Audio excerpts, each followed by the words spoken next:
Okay, keep burping. here we go. Okay, TOG X Akriloth X question mark. Part 1. Upon reading a short 3-line slash fic from Ryan Ronald Mills, Akriloth bared all his windows and locked all his doors in utter terror as the amorous consequences this could have in terms of his virginity. He could have lost it to the sweet ordinary girls next door. Oh, to a sweet ordinary girl next door. He could have even lost to a particularly lustful Tinkerbell cosplayer with an unusual obsession with bubble baths. But no, destiny was set on being loved to by a man they called TOGProfessor. After all this time, Akriloth had just wanted to see TOG's blood wrestle a Salieri, and fate was going to deny him the simple money by setting the pressure on him, figuratively speaking. Suddenly there was a knock at the door. Akriloth looked through the peephole. It was Lentertainment. Looking rather depressed, Akriloth opened the door and let him in. Why so down? Akriloth asked. It's jam, Lenterman replied. After all our years of making love, he's finally noticed the eyes I've been giving the Nutella and has decided to ditch me in favor of someone else. Wait, interrupted Akriloth. I was joking when I proposed a shipping pair between you and jam. Don't tell me you actually went through with it. Well, Look, I've been open to your kinks before, Len, but I'm rather puzzled by this obsession with condiments. Says the guy who has a ketchup addiction that would rival Pikachu. Touche, Len, touche. All of a sudden, a gigantic shadow of a burly man in a tribally fedora. No, a trilby fedora stood in the doorway. It was unmistakably the professor. Akriloth squealed like a little girl and dragged Linterman in front of him like a human shield, but then TOD released a nearby sheep, causing Linterman to turn in a red dragon and go chasing after it with love hearts in his eyes. What?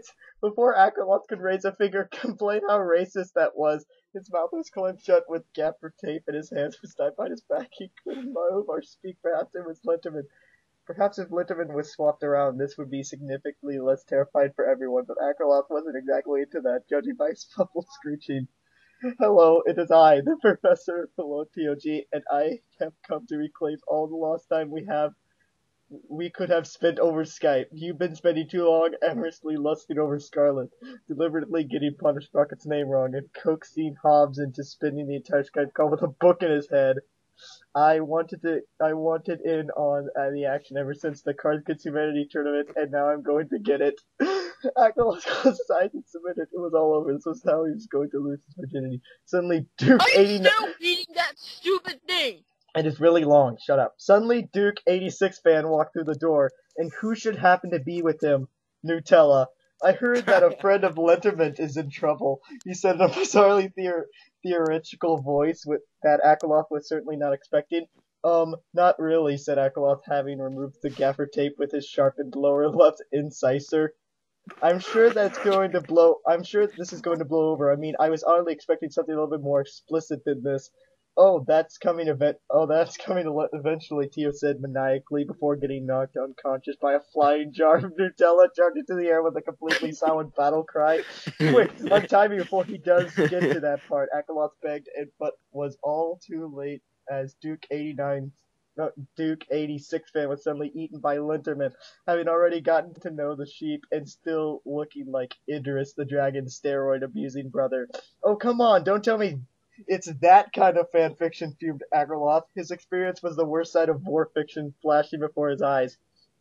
Linterman breathed a long stream of flames, but Akriloth rolled over and allowed them to burn his bonds off, cutting his hands free. He then calmed Linterman's back into a human using a soothing rendition of It's Not Unusual. He was about to stop and think again at the curious number of racial stereotypes in this fanfiction, but no TOG regained consciousness. He smashed TOG over the head with a nearby black pudding and picked up the phone.